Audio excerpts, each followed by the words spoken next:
એગ્રીવન company કુશક 2i drone લાવી છે, જે એક દિવસની અંદર 25 થી 30 એકરની અંદર દવાનો છંટકાવ કરી આપે છે. નમસ્કાર મિત્રો, ખાસ કરીને આજના વિડીયોમાં આપણે બે પ્રકારની વાત કરવાની છે. એક તો પવન, આવનારા દિવસનો વરસાદ, અને બીજું વિજ્ઞાન જાથા તરફથી એક નવું રિએક્શન આવ્યું છે. એમણે અંબાલાલ કાકાને જે પણ બીજા અન્ય જે આગાહીકારો છે, જે વર્તારો કરે છે, એ વર્તારો બંધ કરવો જોઈએ, જેવી વાત કરી છે. એ વાત તમામ વાત ઉપર આપણે ચર્ચા કરવાની છે. સૌપ્રથમ હું આપને પવન અને વરસાદની માહિતી આપું. પવન અને વરસાદની વાત કરવા જઈએ તો અત્યારે પવનની ઝડપ છે એ સામાન્ય કરતાં વધારે છે. ઘણા સમયથી આપણે અનુમાન આપ્યું હતું એમ 25 થી 30 કિલોમીટર પ્રતિ કલાકની ઝડપે પવન ફૂંકાઈ રહ્યો છે, અને અમુક વિસ્તારની અંદર 30 કરતાં પણ વધારે ઝડપનો પવન ચાલી રહ્યો છે. આ પવન છે 15 જુલાઈ 2026 સુધી કન્ટિન્યુ ચાલુ રહેવાનો છે. 16 તારીખથી પવનની ઝડપમાં ઘટાડો થાય તેવું એક અનુમાન છે. એટલે 15 તારીખ સુધી હજી આવનારા 2 દિવસ સુધી 15 તારીખ સુધી પવનની ઝડપ છે એ યથાવત રહેવાની છે, ને એ પછીથી પવનની ઝડપમાં ઘટાડો થશે. વરસાદની વાત છે તો આમ તો વરસાદના હવે 2 રાઉન્ડ હજુ જુલાઈ મહિના દરમિયાન જોવા મળે તેવી શક્યતાઓ છે. 15 થી 20 તારીખની અંદર છૂટાછવાયા હળવા મધ્યમ ઝાપટાઓ છે એ નોંધાશે. અમુક જગ્યાએ મધ્યમ ઝાપટા કરતાં પણ વધારે થોડોક સારો વરસાદ નોંધાય તેવી શક્યતાઓ છે. જોકે 15 થી 20 તારીખનો વરસાદ હશે સાર્વત્રિક નહીં હોય, છૂટાછવાયો હશે, અમુક જગ્યાએ હશે, અમુક જગ્યાએ નહીં હોય. એટલે એ પ્રકારનો માહોલ રહેવાનો છે. એ પછીનું જે જુલાઈનું છેલ્લું અઠવાડિયું, એટલે કે જુલાઈના જે છેલ્લા દિવસો હશે એમાં પણ ખાસ કરીને 25 જુલાઈથી લઈને 31 જુલાઈમાં પણ રાજ્યના ઘણા વિસ્તારમાં વરસાદની સંભાવનાઓ છે. જોકે કયા કયા વિસ્તારને લાભ આપશે એ સિસ્ટમ નજીક આવે પછી આપણે દરેક જિલ્લા વાઇઝ પણ એના વિશેની માહિતી આપીશું.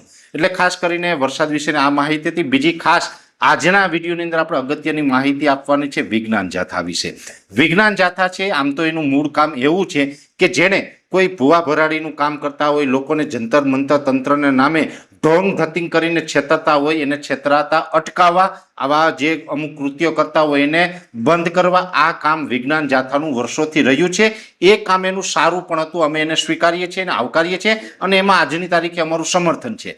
પણ હવે એમને તકલીફ પડી ભારતીય સંસ્કૃતિ અને ભારતીય પરંપરા અને ખાસ કરીને જે આગાહી ખેડૂત સુધી પહોંચે છે એનાથી. હવે જો પહેલી વાત તો એ છે, ભારત દેશની અંદર બે પ્રકારે આગાહી થાય છે. એક આગાહી હોય કે જે આપણે સેટેલાઇટના માધ્યમથી જે પ્રિડિક્શન કરતા હોય છે, જે અલગ અલગ મોડેલોના આધારે જે આપણે પ્રિડિક્શન કરતા હોય એને કહેવાય મિટિયોલોજીના નિયમ પ્રમાણે, મિટિયોલોજીના સિદ્ધાંતના આધારે. હું જે આગાહી કરું છું એ પણ મિટિયોલોજીના સિદ્ધાંત ઉપર, જે હવામાન વિભાગ અને સ્કાયમેટવાળા જે નિયમથી આગાહી કરે એ જ નિયમથી હું આગાહી કરું છું, ટેકનોલોજીથી. પણ અત્યારે બીજી આગાહી આપણા ભારત દેશમાં એવી પણ થાય છે ગ્રહ, નક્ષત્ર અને બદલી વાક્ય પ્રમાણે. હવે બે પ્રકારની આગાહી થાય છે. એમાં વિજ્ઞાન જાથાનો જે વિરોધ છે એ બદલી વાક્ય અને ગ્રહ, નક્ષત્ર અને જે આપણી પરંપરા છે એનો છે. પણ એટલું ચોક્કસ કહું, ભલે હું ટેકનોલોજી અને વિજ્ઞાનના આધારે આગાહી કરું છતાં મારે એ સ્વીકારવું પડશે કે જે ગ્રહ, નક્ષત્ર અને બદલી વાક્ય પ્રમાણે જે આગાહી થાય એ અમારા વિજ્ઞાન કરતાં પણ એમાં સચોટ આગાહી થાય છે, એમાં કામ સારું હોય છે. ખાસ કરીને એવા જાણીતા આગાહીકાર છે અંબાલાલ કાકા પટેલ.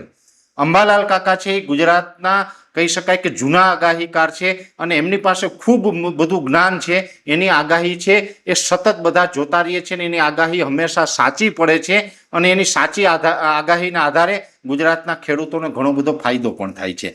ત્યારે હવામાનની જે આગાહી કરે છે અંબાલાલ કાકા, એમાં વિજ્ઞાન જાથાએ એવું કીધું છે કે અંબાલાલ કાકાએ આ વર્તારા કરવાનું બંધ કરવું જોઈએ. ત્યારે હું આપને જણાવું કે જે આ વિવાદ થયો, આ વિવાદ પછી આજે મારે દુઃખ સાથે કહેવું પડે કે અંબાલાલ કાકાએ પણ એવી જાહેરાત કરી કે હવેથી હું આગાહી નહીં કરું. અને આ જે અંબાલાલ કાકાએ જાહેરાત કરી એનાથી મને ખૂબ દુઃખ થયું છે.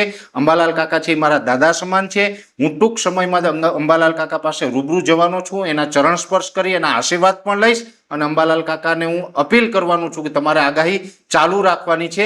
કેમ કે આગાહી બંધ ક્યારે કરવાની? જો સરકાર કોઈ એવો પરિપત્ર બહાર પાડે, સરકાર નવો નિયમ લઈ આવે તો પણ બંધ કરવી છે.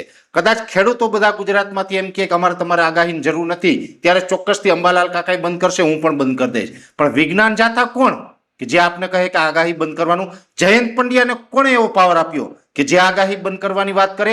એટલે જયંત પંડ્યાના કહેવાથી કોઈ આગાહી છે હું પણ બંધ નથી કરવાનો, અને અંબાલાલ કાકાને પણ હું નિવેદન કરું છું, હું અંબાલાલ કાકાને વિનંતી કરવાનું છું કે તમારે પણ આગાહી બંધ નથી કરવાની. તમારી આગાહીથી ગુજરાતના ખેડૂતને ઘણો બધો ફાયદો થાય છે. અંબાલાલ કાકા છે એ તો આપણા માટે ખૂબ સારું કામ કરે છે. વર્ષોથી ગુજરાતના ખેડૂતોની સેવા કરી. અંબાલાલ કાકાને તો ખરેખર સરકારે પદ્મશ્રી એવોર્ડથી સન્માનિત કરવા જોઈએ, અને પદ્મશ્રી એવોર્ડથી સન્માનિત કરવા જોઈએ. આવા સન્માનની વ્યક્તિનું, વડીલનું વિજ્ઞાન જાથા છે વારંવાર અપમાન કરી રહ્યું છે, એટલે ખેડૂતોએ પણ હવે વિજ્ઞાન જાથાને જવાબ આપવાનો સમય આવી ગયો છે. અને બીજું, મને હવે આજે એક શંકા બીજી પણ પડી રહી છે, કેમ કે આ આગાહીકારોનો વિરોધ શા માટે?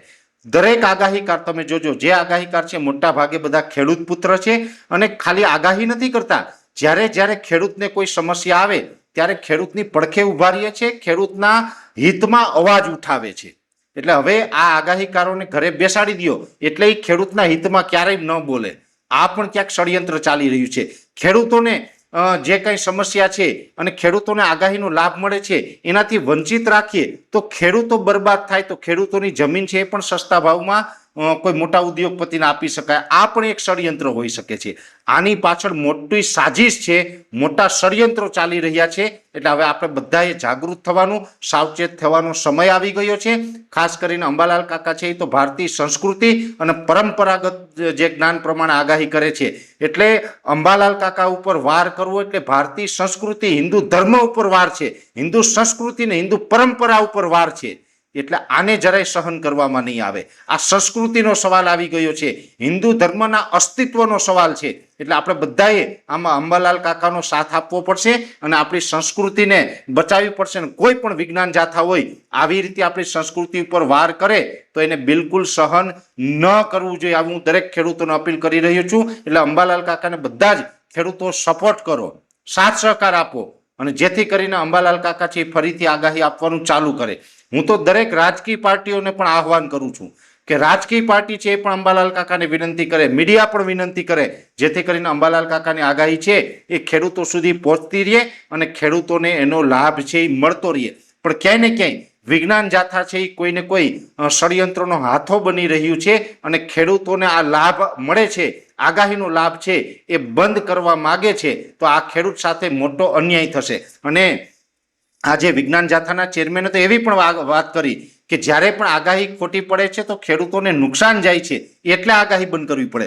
આગાહીથી નુકસાન જાય એ તમને ધ્યાનમાં આવ્યું ત્યારે હું એમ કહું છું કે જ્યારે અતિવૃષ્ટિ થાય, અનાવૃષ્ટિ હોય, વાવાઝોડું આવે અને ગુજરાતના ખેડૂતોને નુકસાન થાય ત્યારે તમે ક્યાં જાઓ છો વિજ્ઞાન જાથાવાળે? ત્યારે અમે અવાજ ઉઠાવીએ છીએ ખેડૂત માટે, અમે સરકાર સામે મોરચો માંડીને બેસીએ છીએ અને ખેડૂતોને વળતર મળે એ બાબતે અમે મીડિયામાં રાડો પાડીએ છીએ. ત્યારે તમે કેમ મીડિયાની સામે નથી આવતા? અત્યારે જોવા જઈએ તો કોંઢ હોય, સુરેન્દ્રનગરનું કોંઢ છે, મોરબીનું જેતપર છે, કચ્છનું વાંઢિયા છે, દ્વારકા જિલ્લામાં પણ ઘણી જગ્યાએ મહાકાય વીજ પોલ ખેડૂતના ખેતરમાં નાખવામાં આવી રહ્યા છે.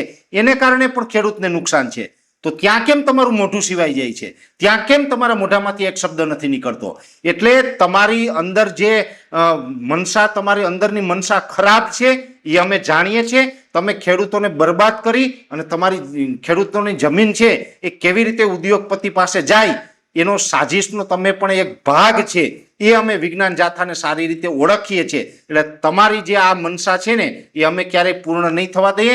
ગુજરાતના 56 લાખ ખેડૂતો છે એ બધા મળીને આ વિજ્ઞાન જાથાનો વિરોધ કરશે અને જયંત પંડ્યાનો ખાસ કરીને વિરોધ કરશે, જે હિન્દુ સંસ્કૃતિનો પણ અપમાન કરી રહ્યા છે.